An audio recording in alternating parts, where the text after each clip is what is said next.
Hi, good morning everybody. Today is Thursday, I think, January 4th, I think. I know it's definitely 2024. First bit of fan mail came in from the one and only Jill. Thank you for the thank you. I had a tiring day yesterday. First day back with students, trying to remember what I'm doing. The semester is close to being over. Had a whole bunch of things after school and a hard time falling asleep, and I was just dragging this morning. Did not get to do the mug before I left the house, so I'm now here at school. And this hanging outside my door, that's the boost that I needed. So thank you, Jill, and a friendly reminder, send a random text to somebody. You know, just be like, hey, have a good day. You never know how it's going to help. Okay. And for today's mug, this was a gift from Adrian, my student teacher, back during the COVID times. I'm not endorsing any particular product. I did not shift my coffee into the mug because it's been a pen and pencil holder for a couple years. A little bit dirty, So I decided to take a little bit of a different approach today. So I started with celebrity birthdays, and I started to see some connections. So born this day, 1643, Isaac Newton, later Sir Isaac Newton. And a friendly reminder, the title of Sir is not a hereditary title. It's someone who has been knighted. So Sir Sean Connery, Sir Paul McCartney, Sir Elton John, and Dame is the female equivalent. But we'll save that for another day. But born 1643, Isaac Newton, one of the two individuals credited with inventing calculus. Now, I got through my academic career without having to take calc. I don't know if that's a good thing or a bad thing. Maybe it's something I could consider learning later in life. I don't know. Born this day, 1809, Louis Braille. Louis Braille, for everybody else, inventor of a system for individuals who are blind to be able to read by feeling raised indentations on paper, the idea of Braille. Born this day, 1813, Isaac Pitman. Maybe I should call this episode A Tale of Two Isaacs. No, too late. Born this day, 1813, inventor of the Pitman shorthand system. Shorthand abbreviations. I do it all the time when I'm writing. I've kind of developed my own system. And that's something I try to work on with students. If they're taking notes in class and they're trying to write every single word and trying to write in complete sentences, that's a skill. We need to practice that. And born this day, 1785, Jacob Grimm, one of the Grimm brothers, if you think of Grimm's fairy tales. So I was thinking about Newton, inventor. Louis Braille, inventor. Isaac Pitman, inventor. So we have our words of the day. So as a verb, invent, meaning to create or design something not in existence before, or to be the originator of, to make up an idea, name, story, to deceive someone. I invented an excuse. So it has some positive and negative connotations there. As a noun, invention, a process or a device, unique, novel.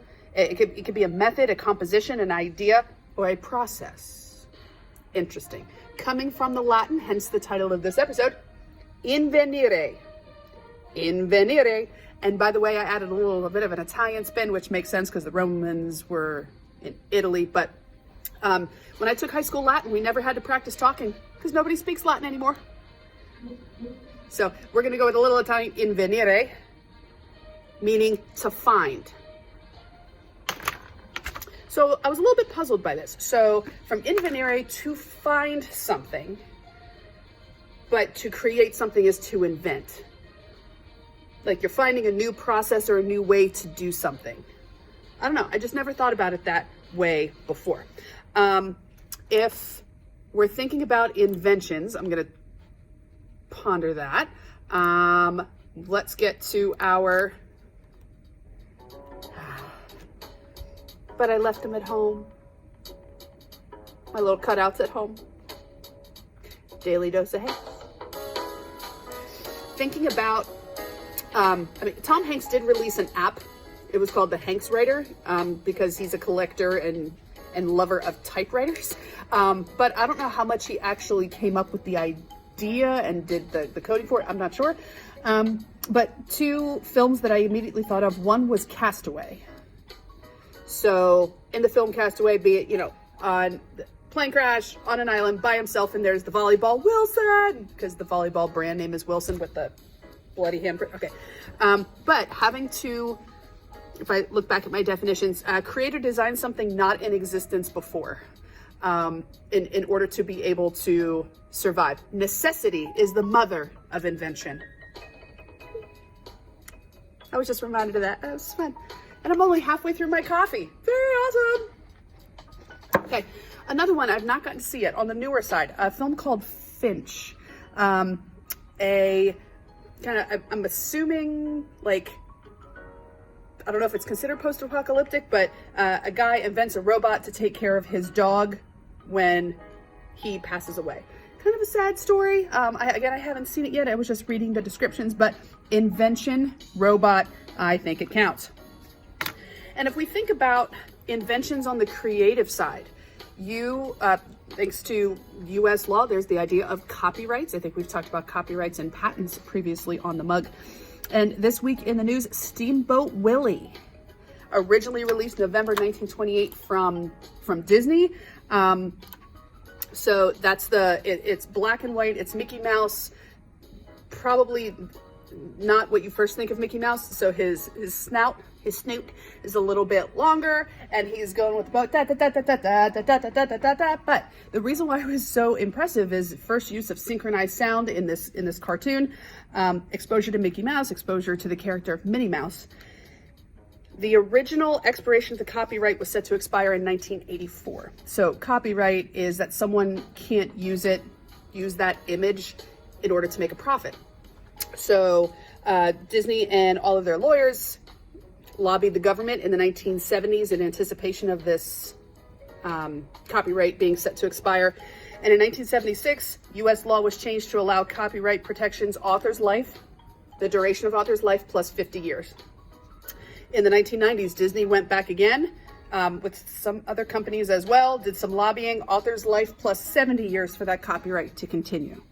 So up until earlier this week, you could not go to a t-shirt maker and say, hey, I want Steamboat Willie on a t-shirt, print me 500. You wouldn't have been able to do that without written permission from the Disney company. That's our bell. Yeah, anyway, you wouldn't have been able to do that, but now it is in the public domain. So now you are able to use it, and you don't have to get permission, and you don't have to give any licensing fees to Disney. But other images of Mickey Mouse that are not directly connected to Steamboat Willie, that's still copyright. So you don't want the Disney attorneys coming after you. So fascinating idea, the idea about public domain. I put it on my list for looking ahead for future episodes. So for being tired, I thought that was kind of fun. So I'm going to get ready to invent some lesson plans. Just kidding, I already have this. But thanks for joining me. And thanks for your patience when I'm tired and not completely caffeinated. So until tomorrow, everybody behave, be good, be kind, wash your hands, continue to recycle. And if you come up with any inventions, let me know. Pretty cool. All right, have a good day. Bye.